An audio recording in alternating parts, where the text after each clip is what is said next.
¿Es Andrés Manuel López Obrador el rey del cash?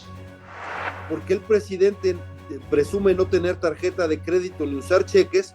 Pues porque todo lo hace en cash, ¿no? Es la confirmación de muchas otras cosas que hemos visto, porque dicen, ¿dónde están las pruebas? Bueno, las pruebas del manejo de cash las vemos desde René Bejarano. Lo valioso del libro es que es un testimonio directo. No es propiamente periodismo de investigación, aunque la autora es periodista.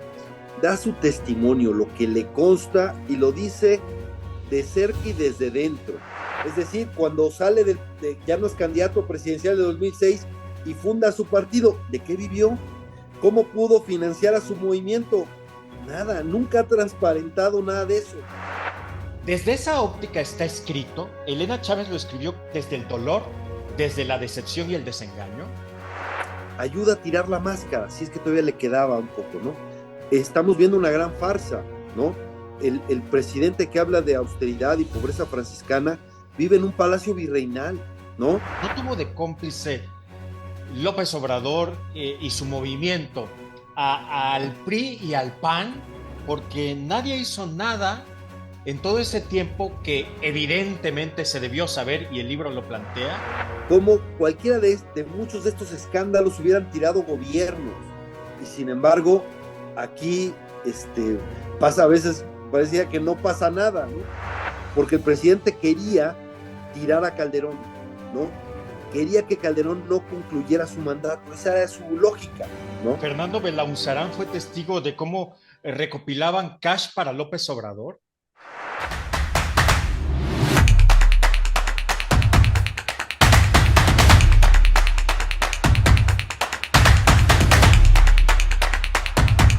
Vamos a hablar de este texto, de este libro, El Rey del Cash, escrito por Elena Chávez, una mujer que estuvo en primera línea, en primera fila, según narra en este texto que hemos leído con mucha atención. Hay una entrevista de un personaje de la vida pública de México importante en este texto. Es Fernando Belauzarán, un crítico, un político importante a quien yo le doy la bienvenida. Gracias, Fernando, por estar aquí. Encantado de estar contigo, Tony, con tu auditorio. Siempre es un privilegio hablar contigo.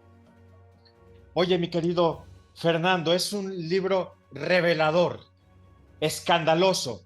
Mi primera pregunta, ¿es Andrés Manuel López Obrador el rey del cash? Sí, por supuesto, ese es su modus operandi, digamos. Lo valioso del libro es que es un testimonio directo. No es propiamente periodismo de investigación, aunque la autora es periodista. Da su testimonio, lo que le consta, y lo dice de cerca y desde dentro, exactamente en el círculo íntimo, porque ella fue pareja durante 18 años, vivió con César Yáñez, el personaje inseparable de Andrés Manuel, que le conseguía tanto entrevistas en los medios, como le arreglaba asuntos domésticos. Era una situación, una cercanía total. Le limpiaba la caspa, le boleaba los zapatos. Sí, entre otras cosas, como lo cuenta la autora, ¿no? Y es la confirmación de muchas otras cosas que hemos visto, porque dicen, ¿dónde están las pruebas? Bueno, las pruebas del manejo de cash las vemos desde René Bejarano, las vemos desde Pío cuando le entrega el sobre una persona cercanísima al gobernador, al entonces gobernador de Chiapas, que por cierto le entrega dinero no solo a Pío, también a su otro hermano Martín, ¿no? Y ambos dicen que es para su movimiento. El cash se ve también con Alejandro Esquer, el secretario particular, que es muy mencionado, es el que a todo mundo le cobraba.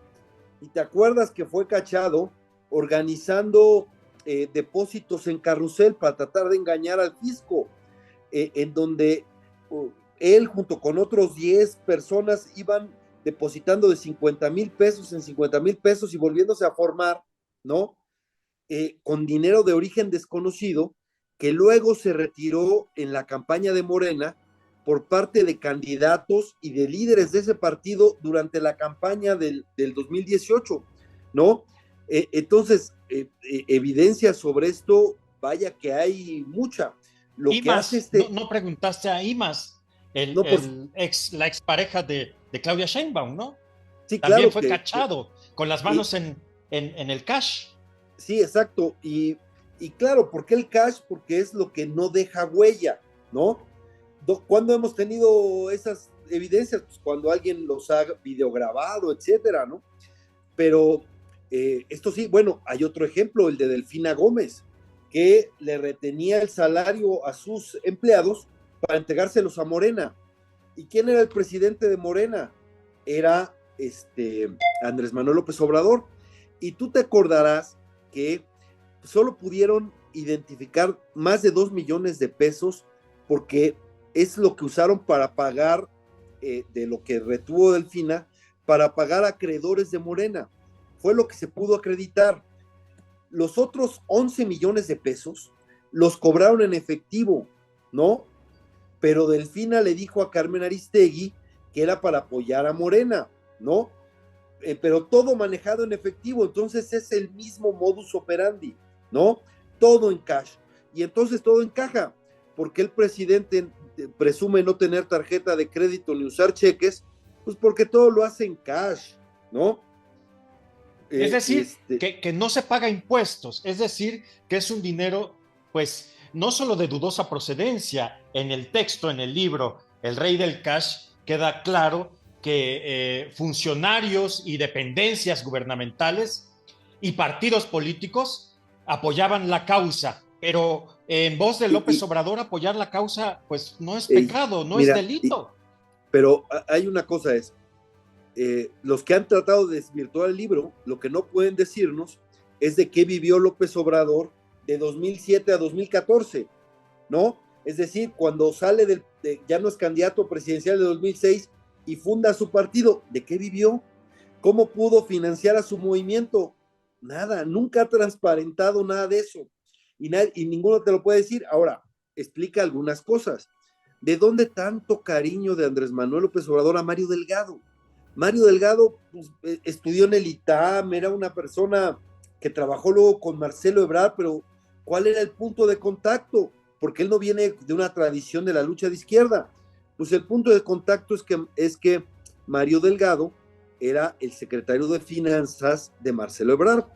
Y la autora dice que era el encargado de llevar las maletas con cash que salía del metro y de otros lados, las maletas de cash se las entregaba a Alejandro Esquer, secretario particular de López Obrador, para sostener su estructura y además mantener al presidente y su familia. Eso es lo que cuenta la autora, y de alguna manera todo concuerda, ¿no? Todo concuerda. Y insisto, lo que vimos con Velasco, por cierto, desde que estaba Juan Sabines en Chiapas se sabía que efectivamente tenía una relación de patrocinio a través de Pío, ¿no? Eran cosas que de alguna manera se sabía, pero ahorita tenemos una constatación, una confirmación desde dentro y desde muy cerca, con Elena Chávez, que pues, nos cuenta lo que vivió, ¿no? Y muchos pasajes, y la verdad es que, tú lees todo el libro y la verdad es que le da consistencia a esta historia, ¿no? Ante esta evidencia, yo sentí decepción, sentí dolor, sentí desengaño, a pesar de lo evidente de este actual gobierno y de lo que no le ha salido bien, que a decir de muchos como tú, es casi nada o nada. Desde esa óptica está escrito, Elena Chávez lo escribió desde el dolor, desde la decepción y el desengaño. Bueno, yo creo que por supuesto que tenía razones para sentirse lastimada, ¿no? Creo que eso no lo oculta. Sin embargo, eso no le quita valor a su testimonio, ¿no? Porque finalmente lo que un autor dice, pues se tiene que sostener por sí mismo, ¿no? Insisto, lo que hace ella es confirmar lo que ya de alguna manera había salido por distintos lados, y lo que hace es no solo lo confirma, sino que le da coherencia en un relato durante muchos de estos episodios, ¿no? Ayuda a tirar la máscara, si es que todavía le quedaba un poco, ¿no? Estamos viendo una gran farsa, ¿no? El presidente que habla de austeridad y pobreza franciscana vive en un palacio virreinal, ¿no?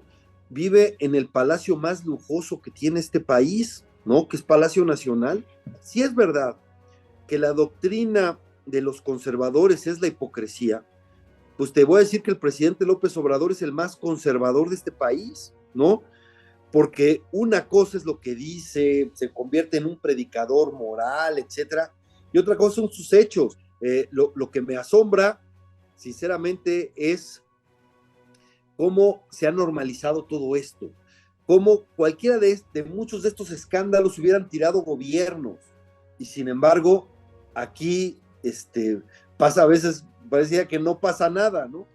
Pero a mí me parece que sí va a pasar, el teatrito se les está cayendo, y en 2024, pues los ciudadanos tendrán el poder con su voto, sobre todo si podemos defender al INE. No es casual que el presidente ahora quiera acabar con el órgano que organiza las elecciones para tener el control electoral, porque pues, sabe que todo su proyecto y todo lo que ha hecho depende de mantener el poder a costa de lo que sea, ¿no? Fernando Belauzarán fue testigo de cómo recopilaban cash para López Obrador.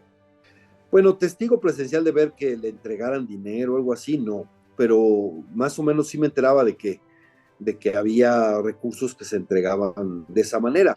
El asunto de la relación de Manuel Bartlett con Andrés Manuel también deja muchas dudas, ¿no?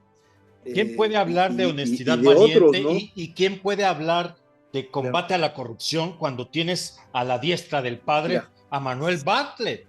mira, son tres, lo que denuncia Elena Chávez son tres formas para que el cash que le sirvieron para financiar al movimiento. Una, pues era pedirle moches a los empresarios a cambio de promesas de contratos, ¿no? Tú dame esto y cuando lleguemos al gobierno yo te doy tales contratos o consigo que un gobierno mío te dé contratos.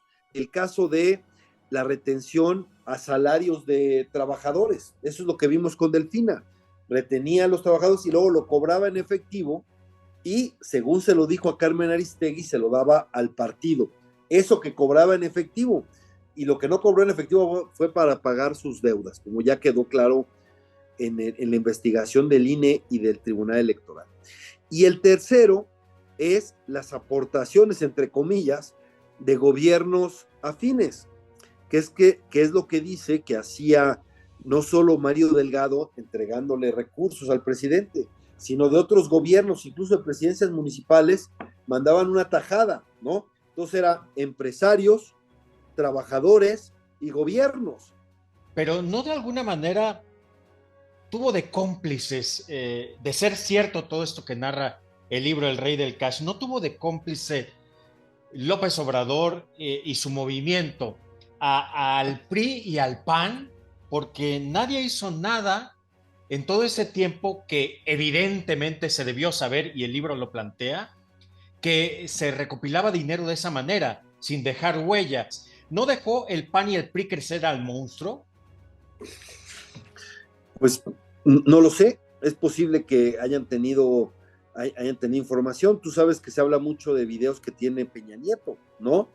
Que son como, además de que tienen una especie de pacto de impunidad, se habla de que tienen este material. Vimos que salió el de Pío, el de Martinazo, o otros, ¿no? Aunque esos seguramente eran de parte del Güero Velasco, que era muy amigo de Peña Nieto, por cierto. A mí me parece que van a ir apareciendo cada vez más testimonios y más dichos de esto, porque además, si como todo indica, mantienen el esquema, entonces va a ser mucho más complicado mantener la secrecía o mantener el asunto. Insisto, por muchos lados sale, ¿no?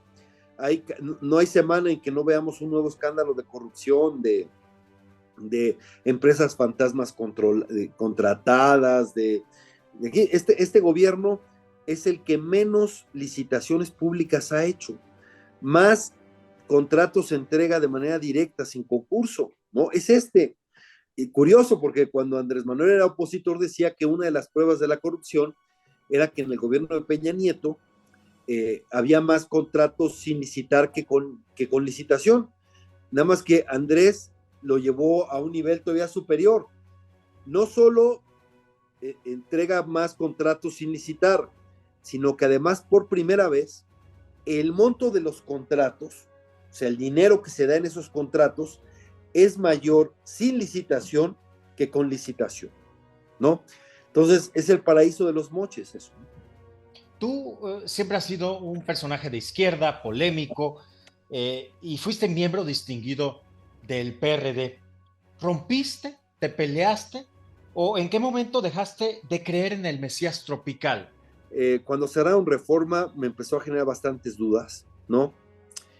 Y lo que siguió después, pues las confirmaron. Yo me puse el mote de hereje, precisamente porque había como una especie de ortodoxia y todo el mundo tenía que pensar como López Obrador, y si alguien hacía alguna crítica, una disidencia, lo perseguían como si fuera la Inquisición, ¿no? Y entonces dije, bueno, está bien, yo soy hereje porque sí pienso distinto. Me parece que, mira, te voy a decir, ¿cuál fue el punto de definición de esa gran bronca que hubo en el PRD después de la elección presidencial del 2006? ¿Qué se hacía con la fuerza que había en las cámaras, en la Cámara de Diputados y Cámara de Senadores? Nunca la izquierda había tenido tanta presencia, tanta fuerza legislativa. Y entonces hubo dos posiciones. O usamos esa fuerza para establecer nuestra agenda y de alguna manera incidir para bien en la vida de los mexicanos, ¿no?